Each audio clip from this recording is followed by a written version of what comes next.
Hello, I'm Dr. Tyler Hendricks, and I welcome you to our discussion of God's purpose of creation. In this world, nothing exists without a purpose. All things are created beings, and their Creator had some purpose for creating them. The Creator's purpose becomes the purpose of the created entity. Thus, our purpose as human beings is also determined by the Creator God, His purpose for creating us. We're going to study our purpose, why we are here, in light of God's purposes. And we can know of God's purpose of creation through the Bible. Its first book, Genesis, includes God's act of creation. Whenever God finished one stage of creation, He said, "It is good." This means it makes me happy to look at this. At the last stage, the creation of human beings, God said, "It is very good." So God felt a lot of joy. Why does a person feel joy? Joy comes when we are stimulated by someone or something who looks, acts, and thinks like we do. It comes when we are in familiar surroundings, like our home. It comes when we create something that reflects who we are. When we're stimulated by something that is like us, we feel joy. And then we love those object partners who give us joy. The intangible God is the same way. Actually, He has an uncontrollable urge to love object partners who look like Him and look like her. In order to fulfill this, there has to be a tangible object. Without a substantial object partner, no one, not even God, can realize joy and feel love. Only with this object partner can God love and be happy. And God's object partner feels loved and is happy also. So that's why it's win-win. Lots of love, lots of happiness. That's why the creation began. Because happiness comes through the substantial object partner that returns joy to us. The intangible God created all this variety of the whole universe with this purpose for joy. Human beings are the children of God who resemble Him completely. We are His companions of love. Then when does God feel the most happiness? It was when He created Adam and Eve, His children, when what He conceived as an idea was fulfilled. God created us according to His form and shape. In other words, God is the parents of humanity, our father and our mother. And just like our parents are so happy when we were born, when a baby is born, so too God was joyful when His children were born. God is the happiest when we resemble His form and shape, when we realize His purposes for creating us. Then what are those purposes? God, our parents, created us and gave us blessings. In Genesis 1:28, we read, "God blessed them and said to them, 'Be fruitful and increase in number. Fill the earth and subdue it. Rule over the fish in the sea and the birds in the sky, and over every living creature that moves on the ground.'" What does this mean? To be fruitful means for each of us to complete our individuality. It means to resemble God's divine nature and character.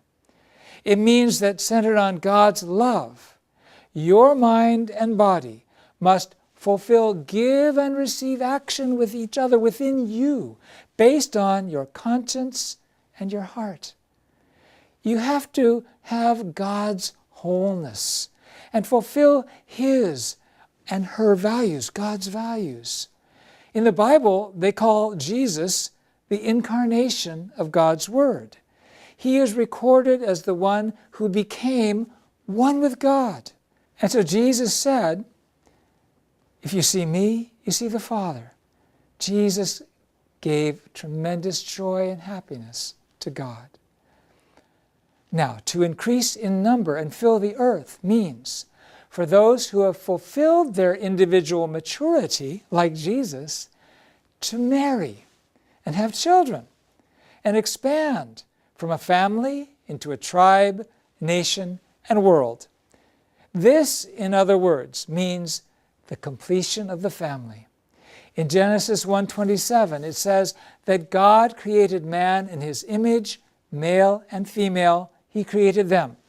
This means that the harmonious unification of male and female is the image of God. Genesis 2:24 states that husband and wife are to become one flesh. And Jesus repeated this in Matthew 19. Men were born for women. Women were born for men. And Jesus said, what God has put together, let no man cast asunder. The oneness of male and female is the form of God. The husband can meet God through his wife, and the wife can meet God through her husband. Through the oneness of husband and wife, children are born. And through the birth of children, the couple becomes parents, and the children become brothers and sisters. Thus, the family comprises 4 loves: the love of parents, the love of husband and wife, the love of children, and the love of brother and sister. Today, you and I can build a heaven with these 4 kinds of love in our family. A community where this love spreads to your neighbors, a world where all people serve God as their parents and consider all humanity as their brothers and sisters. This is the ideal of God. This is the purpose for which God created us, right? In Genesis 1. Finally, God said, subdue the earth, have dominion over it, rule over the fish in the sea and the birds in the sky, over every living creature that moves on the ground. What does this mean? It means for human beings to care for all things with love. Now, there are environmentalists who see this verse and they say, well, Christianity has had in the mindset of destroying nature. But to care for nature means for God's sons and daughters to help the creation fulfill its true nature. It means to reveal our object partner's value, the creation's value. It means to face all things with the heart of God. That is when natural things in the universe respond to us and bless us. It is an approach of loving nature, not destroying it. It means to develop and preserve nature with love, not to abuse and misuse and exploit the environment and the ecosystem. This is the extremely important insight of unification theory and Reverend Moon's own life, to take care of the creation, to take care of the oceans, to take care of all of God's creatures. It provides the basics of environmental ethics, the ecosystem theology. In unification theory, it says, after God created human beings, he gave us these 3 blessings. These are blessings that came to us by grace, but at the same time, they are our purpose and our responsibility. God is happiest when we fulfill these 3 blessings. The fulfillment of these 3 blessings is the perfect image of God. The way we can make God happy is through fulfilling these 3 blessings. The best example of this is everyone's parents. When their child is born, parents always hope for good health of the child's body and soul, and hope that they will meet a good husband or wife and have a good life. Parents feel the most joy when their children fulfill these things. God's motive for creation was the exact same. He felt the exact same way. And he made them into these 3 blessings. This is the purpose of creation, and it's a roadmap for human life.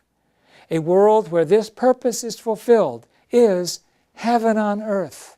It's one great family in a world under God.